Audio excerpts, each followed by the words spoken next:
Ya, assalamualaikum warahmatullahi wabarakatuh. Ketemu lagi dengan saya, Samsul Arifin.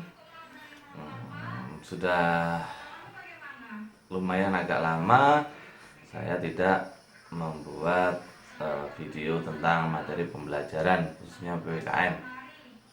Nah, pada pertemuan kali ini atau pada video kali ini kita akan belajar bersama-sama tentang pembukaan Undang-Undang Dasar Negara Republik Indonesia tahun 1945. Oke.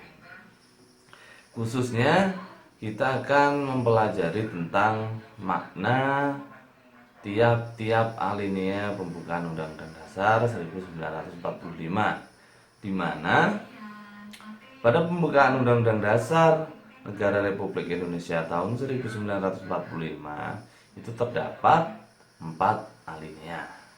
Oke, langsung saja kita bahas satu persatu makna tiap-tiap alinea yang terdapat dalam pembukaan Undang-Undang Dasar Negara Republik Indonesia tahun 1945.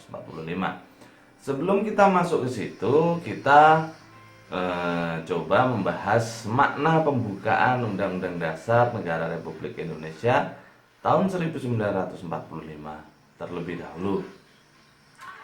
Oke, makna pembukaan Undang-Undang Dasar Negara Republik Indonesia tahun 1945. Jadi, pembukaan Undang-Undang Dasar 1945 memiliki makna gini. Pembukaan undang-undang itu merupakan sumber motivasi dan inspirasi, tekad, semangat, serta cita-cita hukum dan moral yang ingin ditegakkan bangsa Indonesia. Jadi, di sini adalah sumber motivasinya. Itulah makna pembukaan Undang-Undang Dasar. Nanti akan kita bahas lebih mendalam mana tiap-tiap alinea, karena di situ terdapat cita-cita dan tujuan. Di mana cita-citanya, di alinea berapa, dan di mana tujuannya, di alinea berapa. Oke, kita bahas dulu secara bertahap.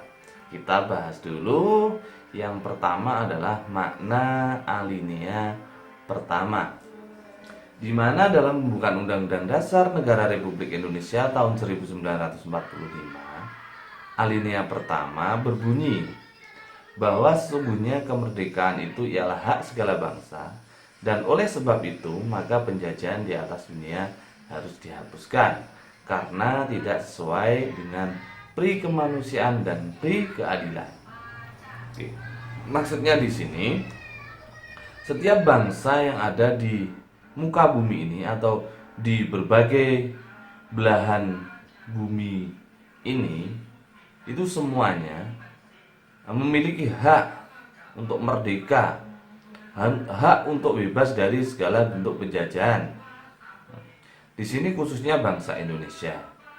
Kita tahu bangsa Indonesia dijajah oleh bangsa lain selama 350 tahun, yaitu Belanda, dan selanjutnya selama 3,5 tahun dijajah oleh Jepang.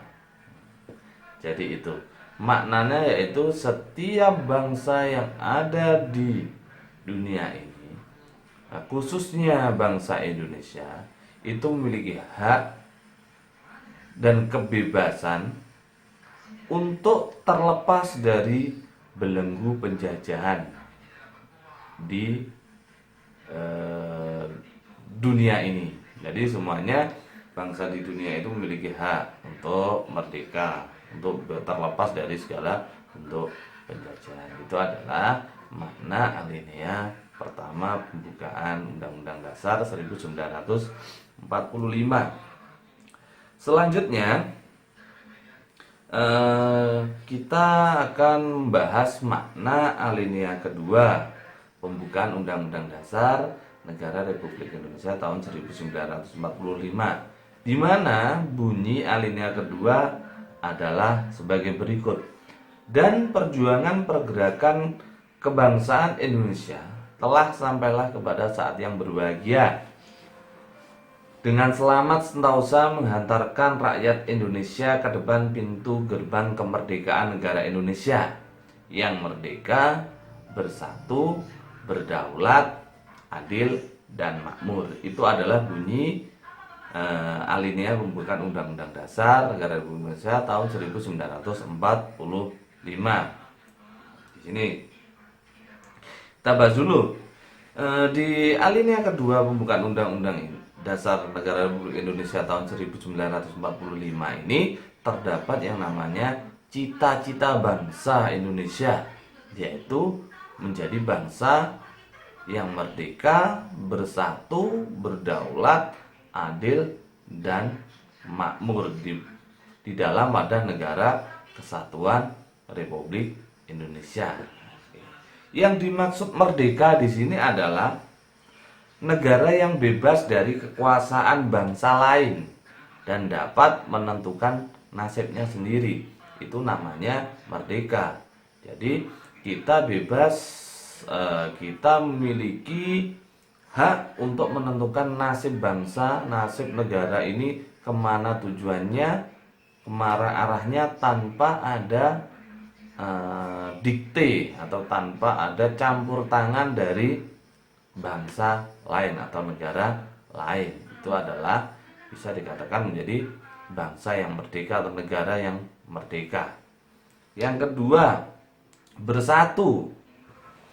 Jadi dalam tiap warga negara muncul kebulatan tekad untuk mewujudkan cita-cita bersama.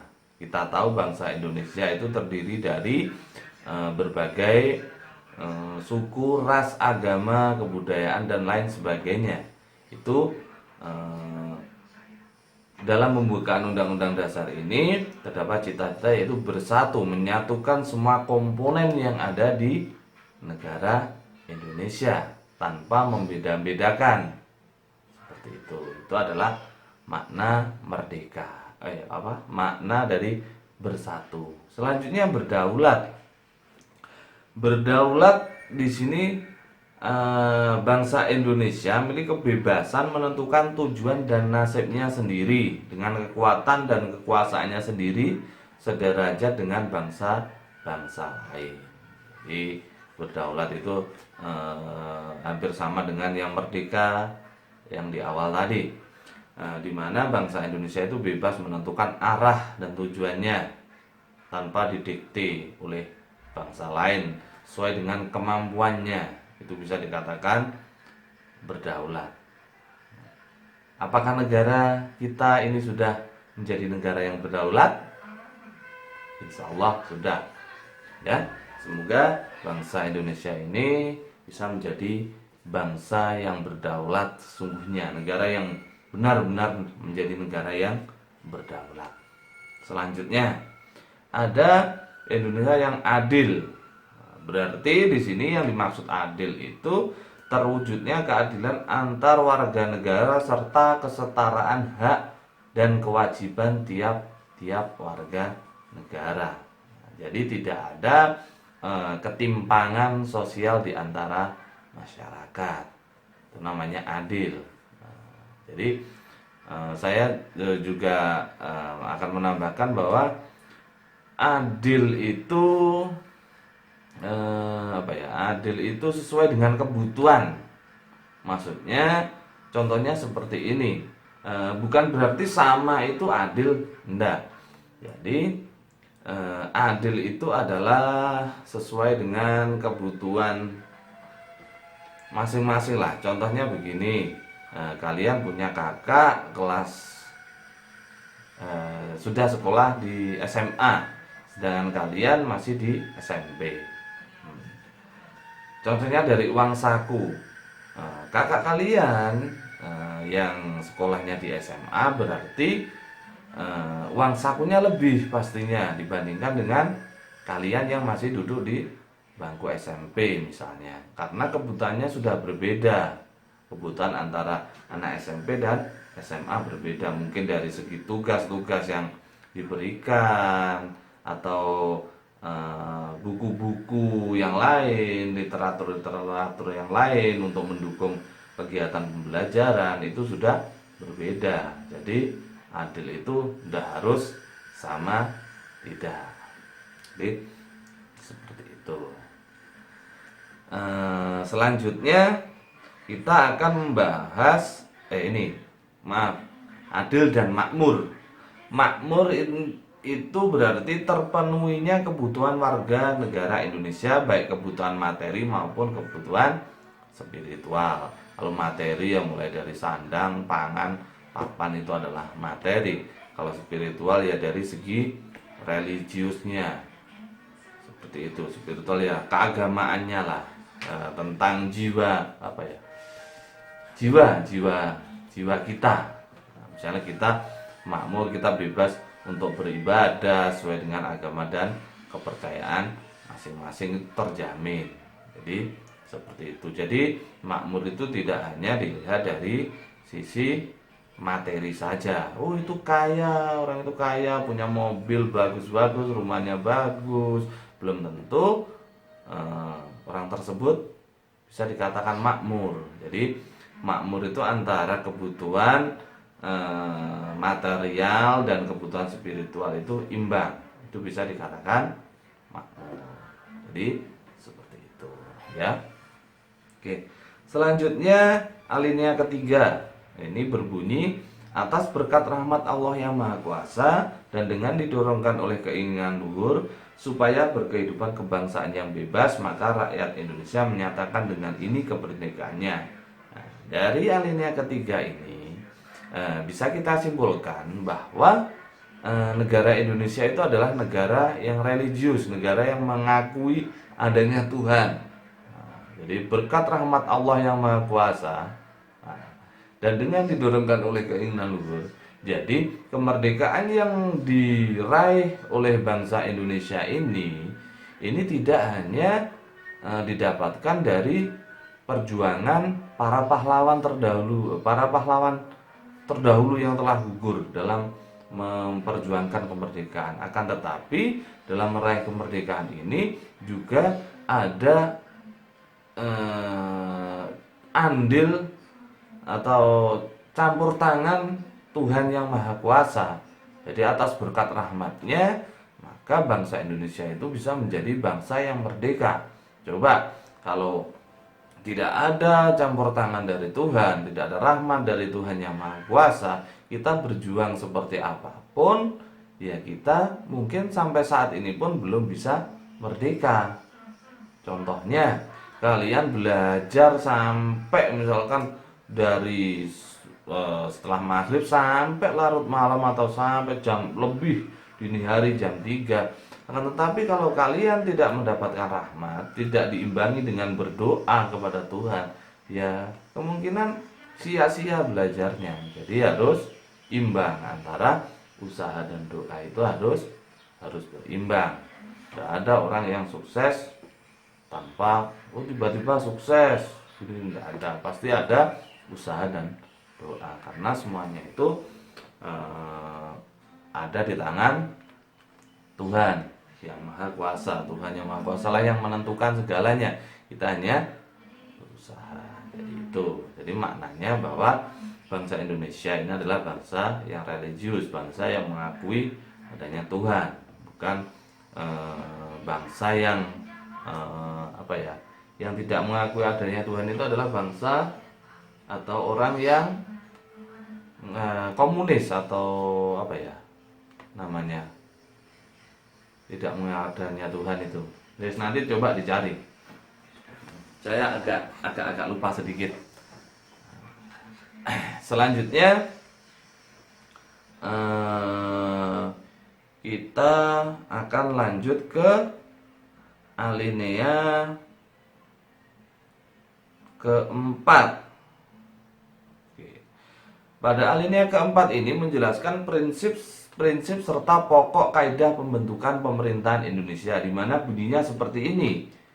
Kemudian daripada itu, untuk menentukan pemerintahan negara Indonesia yang melindungi segenap bangsa Indonesia dan seluruh tumpah darah Indonesia, dan untuk memajukan kesejahteraan umum, mencerdaskan kehidupan bangsa dan seterusnya. Ini adalah bunyi alinea keempat. Jadi maknanya di sini alinea keempat ini terdapat tujuan negara Indonesia. Yang pertama yaitu memajukan kesejahteraan dan melindungi segenap bangsa Indonesia dan seluruh tumpah darah Indonesia, dan untuk memajukan kesejahteraan umum, mencerdaskan kehidupan bangsa, dan ikut melaksanakan ketertiban dunia yang berdasarkan kemerdekaan, perdamaian abadi, dan keadilan sosial. Nah, maka disusunlah kemerdekaan kebangsaan Indonesia itu dalam suatu susunan negara Republik disusunlah kemerdekaan kebangsaan Indonesia itu dalam suatu susunan negara Republik Indonesia yang berkedaulatan rakyat dengan berdasar kepada ketuhanan yang Maha Esa, kemanusiaan yang adil dan beradab, dan seterusnya. Nah, di alinea keempat ini ada tujuan negara dan dasar negara kita, Pancasila, itu terdapat pada alinea keempat ini.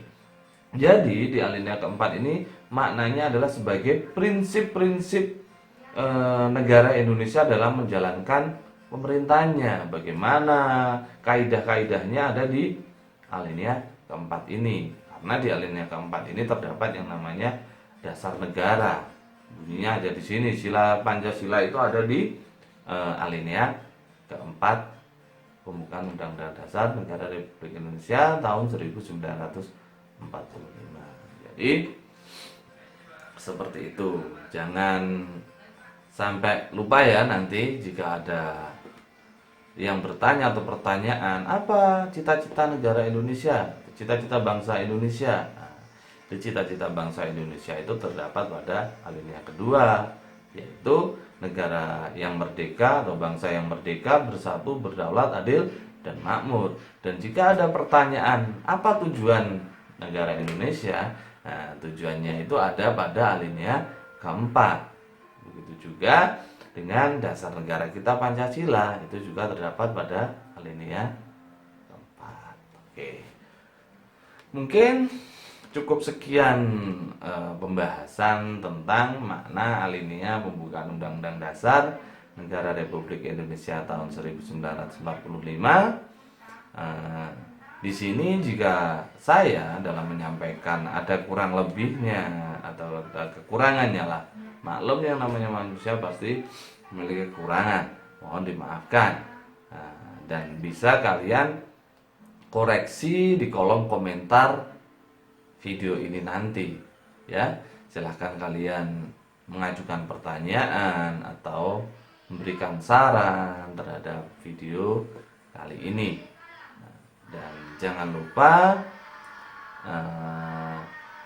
kalian subscribe, kalian like, kalian komen video ini, dan semoga video yang saya buat kali ini bermanfaat bagi kita semuanya. Cukup sekian, saya akhiri. Wassalamualaikum warahmatullahi wabarakatuh. Ketemu lagi pada video-video selanjutnya. Saya akhiri. Terima kasih.